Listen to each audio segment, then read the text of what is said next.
1년에 사망 확률이 20% 정도로 측정되는 굉장히 좀 위험한 질환이거든요. 내년 무조건 빨리 병원을. 후유증이 50% 이상은 남는 병. 내가 사람의 중추잖아요.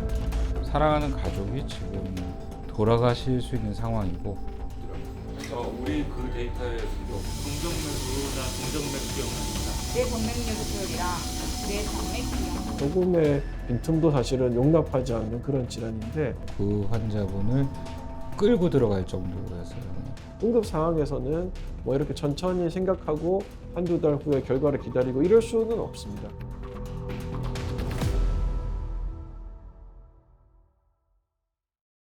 항상 빨리빨리라는 원칙을 가지고 있습니다. 혈관이 막히면은 5분만 지나도 뇌가 빠르게 죽어가기 시작을 하거든요. 어떻게든 빨리 혈관을 뚫어줘야 됩니다. 그게 환자의 예후와 제일 직접적인 관련이 있기 때문입니다. 일주일에 7일, 하루 24시간 콜 대기를 했어요. 상주하는 팀도 뭐 어딘가에 뭐 당직실에 있으니까 와달라고 하고 해가지고 싹 모으면은 진짜 빠르면은 1시간 이내에도 모일 수 있게 되고. 최소한 1시간 이내에는 모여야, 사실 저는 1시간 이내도 좀 늦다고 보고 있습니다. 그만큼 뇌는 빨리 죽어가고 있기 때문에. 불 잠깐 꺼주세요. 네, 저희 천장불 꺼주세요.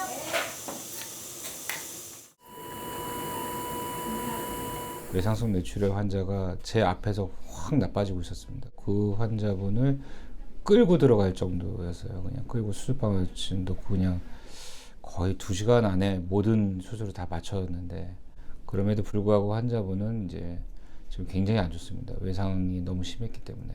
출혈성 질환은 그게 한 번 더 터지기 전에는 해줘야 되는, 근데 그게 언제인지 모르는, 그러니까는 일단 빨리 해놔야 다시 터질 위험성을 없앨 수 있기 때문에.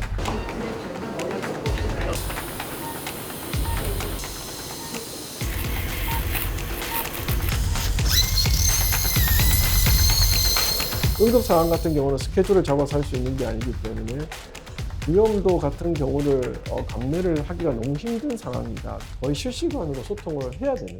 그래서 사실은 이렇게 수술하시는 외과라든지 뭐 영상의학과 혹은 또 신경과 이런 다학제적인 협의가 굉장히 필요한 그런 질환입니다.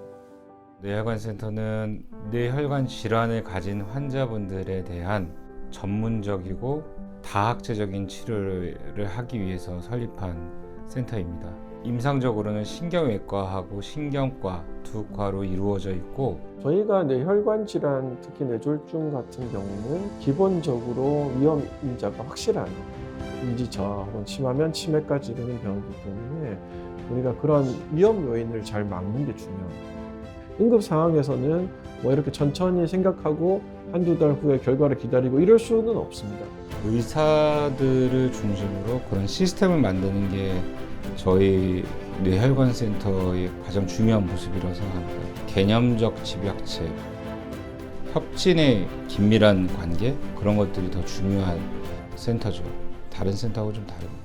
뇌혈관에 생긴 걸 뇌 동맥류라고 하고, 펌핑하는 압력을 거의 평생 동안 동맥이 버텨줘야 되는데 터질 위험이 좀 위험 인자가 많이 있는 것 같다 할 때는 이제 입원을 시켜가지고 치료를 하게 되는데, 동맥류 치료를 똑같이 3명을 했는데 3명을 다 다르게 치료했거든요. 이놈이 멀리 저기가 되는 것도 있고 여기랑 비슷하지 않나요? 이 각도에 따라서 여기는 또 진짜 배인데 여기는 확실히 이상하고. 첫 번째 환자는 스텐트를 대놓고 스텐트 보조로 색전술을 했고, 두 번째 환자는 스텐트만 놓고 나왔는데 훨씬 더 촘촘한 스텐트여가지고 혈류가 나갈 때는 쓱 나가지만 다시 들어오지 못하게 됩니다. 마지막 환자는 스텐트 없이 카테터를 여러 개를 넣어가지고, 스텐트를 쓰면 평생 동안 약을 먹어야 되는데 마지막 환자처럼 하면은 스텐트를 안 썼기 때문에 약을 뭐 단기간만 먹거나 아니면 아예 안 먹어도 되는. 뇌혈관 질환은 전신 질환과 함께 연결이 되어 있습니다. 한 가지 질환을 놓고 여러 과에서 협업을 통해서 치료를 하고 있는 실정입니다. 응급이 아닐 때는 뭐 주단이라든지 뭐 월 단위로 이제 팀이 돼 있고, 응급은 그때그때 당직이니까 계속 가르치고 배우고 그러면서 이제 팀의 전체 역량을 끌어올리고 있습니다. 뇌정맥 기형 적출술. 그러니까 동정맥 누나 동정맥 기형에는 안 돼. 하다가 이제 파열이 됐는데 간호사 선생님이 풍선 카테터를 벽장에서 꺼내와서 까주고, 그러면 제 옆에 있던 시술 보조 인력이 그거를 이제 바로 넣기 전에 좀 준비를 해야 되는데 준비도 하고 올려가지고 다행히 풍선을 딱 부풀려서 지혈을 완전 지혈은 아니지만 일단 더 나지는 않게 해놓고 이제 기다리면서 지혈되기를 기다리는 그 시간까지 제가 봐도 진짜 빨리 돼서 한 5분 걸렸나? 진짜 빠르게 했다 라고 생각했는데 나중에 여기 이 영상 사진을 보니까 2분 만에 막았더라고요. 그래가지고 야, 이 정도면 진짜 잘 도와줬다. 이거 오래 걸렸으면 피가 그만큼 많이 난 거고, 그러면은 신경학적인 어떤 증상이 생겼을 수도 있는 건데 그 환자 다행히 뭐 두통 며칠 정도 있다가 아무 문제 없이 잘 퇴원했기 때문에 정말 우리 팀 덕분에 살았다고 할 수 있죠. 수술 때 마취과 의사랑 같이 어시해가지고 마취하는 거 돕고 수술하는 중간중간 환자 바이탈 모니터링 해가지고 안전하게 수술할 수 있게 마취하는 업무 담당하고 있습니다. SA라고 서전 어시스트인데 수술실에서 교수님들 수술하는 거를 어시스턴이라고 있습니다. 저희가 주로 환자 활력 징후를 확인을 하고 그때 변화에 즉각적으로 반응을 하면서 환자에 필요한 약들을 투여하기도 하고요. 계속 손발을 맞춰가면서 저희가 뭐 빨리 시술을 필요한 환자의 경우에는 조금 더 속도를 내면서 환자한테 즉각적인 치료를 하고 있고. 네, 저희 교수님도 되게 훌륭하시지만 이제 저희 선배님, 방사선사 선배님들도 되게 잘 알려주시고 좀 특이한 상황에서도 어떻게 대처해야 될지 잘 알려주셔서 하는 업무가 딱 하나만 있는 게 아니고 혼자 하기에는 너무 어렵기 때문에 다 솔선수범하고 그 업무도 정말 잘하는 사람들만 오기 때문에 또 선후배 관계, 뭐 동료 관계도 되게 좋아서 다 에이스라고 생각합니다. 팀워크보다 더 중요한 게 하모니입니다. 비슷할 수 있지만 팀워크는 각자 일만 하면 되지만 하모니는 배려도 해야 되고 또 상호 이렇게 엄청난 도움을 줘야 되기 때문에 하모니가 훨씬 더 중요한 것 같습니다. 과를 넘어서서 해야 되는 일들이 많습니다.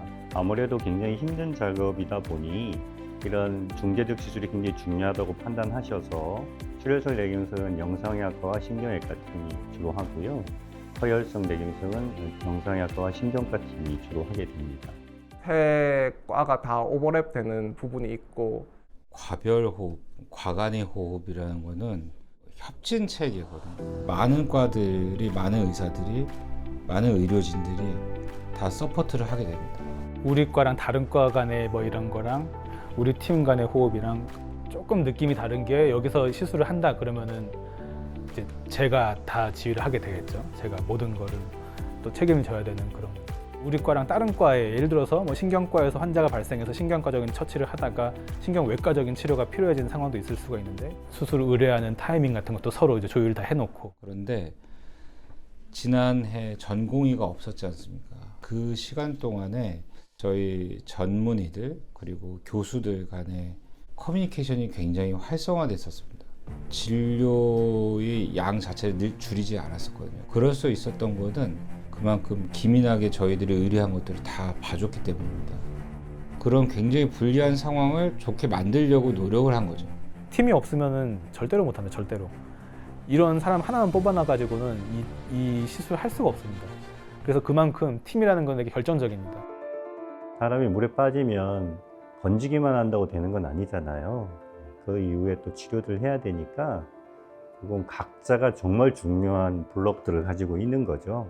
궁극적으로는 현업에 복귀하는 게 제 목표인데 병이 워낙에 위중하다 보니까 현업 복귀가 그렇게 만만치는 않아요. 후유증이 50% 이상은 남는 병, 앞으로 수술 이후에는 또 어떻게 관리할 것이, 수술 시술을 무조건 좋아질 거라고 판단하지도 않습니다. 그래서 저희가 더 긴밀하게 협의를 하는 것 같습니다. 대신에 좋은 결과라고 하는, 적어도 일상생활을 본인이 할 수 있는 정도의 수준까지 올리는 거는 저희가 한 60~70%는 달성하고 있습니다. 다시 죽은 뇌를 되살리는 방법은 없습니다. 이게 뇌혈관 질환이라는 게 워낙 민감하고 조금의 빈틈도 사실은 용납하지 않는 그런 질환인데 사람이라는 게 어떻게든 한계가 있기 때문에 제가 이제 늘 보호자들한테 얘기합니다. 내가 환자 치료하는 게 제일 1번이긴 한데 2번 중요한 게 당신들의 마음을 잘 마무리를 잘 시켜주는 거 정도도 내 의무인 것 같다 이러면서 애둘러 말할 수는 없거든요. 현실은 현실이고 그 현실을 환자와 보호자가 다 직면하실 테니까. 제가 발령을 받고 맨 처음 받은 환자인데 맨 처음 받은 환자를 정말 잘 케어하려고 노력을 했고 엄청 고생도 많이 했지만은 추가적인 뇌경색이 생기는 바람에 결국에는 의식이 없이 퇴원을 했던 분이 있습니다. 그분이 좀 많이 아쉽고 좀 죄송한 마음도 들고 한 달 이상 매달렸던 환자들도 있거든요. 매달려서 살려놓고 살리고 돌아가실 거 살리고 이렇게 해서 이런 과정들을 통해서 보호자하고 굉장히 끈끈하게 되잖아요. 그러다가 이제 제가 놓아야 하고 그 보호자분들도 이제 놓아주셔야 할 때, 그때는 같이 울 때도 있습니다. 여러 사람들 앞에서 부끄럽지만 우리는 의사이기 전에 사람이니까 당연히 의사로서의 인간으로서의 원칙이 있지 않을까요? 그러니까 일단 첫 번째는 제대로 된 치료를 할 수 있어야 되고, 두 번째는 공감할 수 있어야 되고요. 그 공감이 환자뿐만 아니라 보호자들의 상황까지도 공감해줘야 됩니다. 만약에 죄송합니다. 네, 괜찮습니다.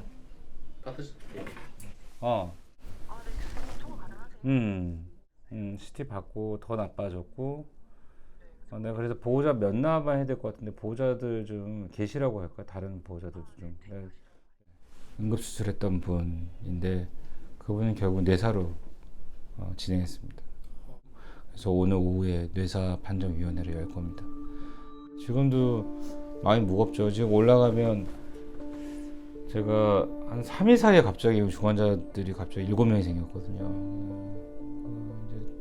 특히 이제 외상 환자분들 3분이 오셨는데 3분은 다 돌아가실 것 같습니다. 그분들 보호자들을 만나러 가야 됩니다. 대체로 묻어지는데 안 묻어지는 게 이제 환자가 자식일 때가, 그러니까 보호자가 부모님일 때는 그게 절대로 적응이 안 됩니다. 그 뭐 환자가 나이가 뭐 어리고 많고를 다 떠나서 부모님이 돌아가실 때 속상해하는 거랑 부모님이 봤을 때 자식 환자가 돌아가는 거 속상해하는 거는 그냥 보고 있으면은 그냥 느낌 자체가 다릅니다. 그래서 그 안타까움의 그런 정도도 좀 다르게 느껴지는 것 같기도 하고 그럽니다. 후회를 뭐 오래 해본 적은 없는 것 같습니다. 그 다음날 또 시술하고 그 다음날 시술하다 보면은 그렇게 막 오래 그런 거에 젖어 있을 시간이 잘 없는 것 같습니다. 후회는 안 해요. 하고 싶은 걸 했으니까. 가족한테 미안해요. 그건 확실해요. 돌이켜보면. 아빠가 항상 병원에 있을 확률이 높으니까. 고생해서 어떻게 치료했던 거 막 파열돼가지고 막 그것도 뭐 혈관이 막 어렵고 접근도 좀 안 됐었는데 어떻게 겨우겨우 해가지고 중환자 치료 한참 하고 해가지고 뭐 깨어났을 때 이럴 때 개인적으로는 뭐 뿌듯하지 않나. 그렇지만 그렇게 되면 안 되겠죠. 대부분의 사람들은 오늘처럼 비파열로 와야죠. 죽어가는 뇌조직은 혈관만 뚫어주면은 다시 살아날 가능성도 많기 때문에 그런 뇌조직을 살리면은 다음날 환자들은 드라마틱하게 좋아집니다. 이제 웃으면서 저한테 인사를 하면 그렇게 보람찰 수가 없습니다. 전에 환자분이 뇌출혈로 응급적으로 오셔가지고 의식이 없는 상태로 오셨었는데 그분이 그 후에 경과관찰을 위해서 걸어오셨을 때가 있으셨거든요. 되게 상태가 좋아진 상태로 그때는 굉장히 보람됐습니다. 안 움직였던 손, 다리가 움직이고 나중에는 이제 말도 하는 걸 보면은 보람되고 뜻깊었다고 생각합니다. 뿌듯하죠. 배운 게 헛되지 않았고 고민했던 게 헛되지 않았고 한 분의 생명을 살리는 데 역할을 했다고 생각하니까 감사하죠. 내가 그래도 좀 의미 있게 일을 하고 있지 않나 이런 생각을 한 번씩 합니다. 예, 저는 이거 할 거예요. 집사람은 싫어하겠지만 다시 태어나도 집사람이랑 결혼할 거니까 또 싫어하겠죠? 전 이거 할 겁니다. 네, 전 이거 할 거예요.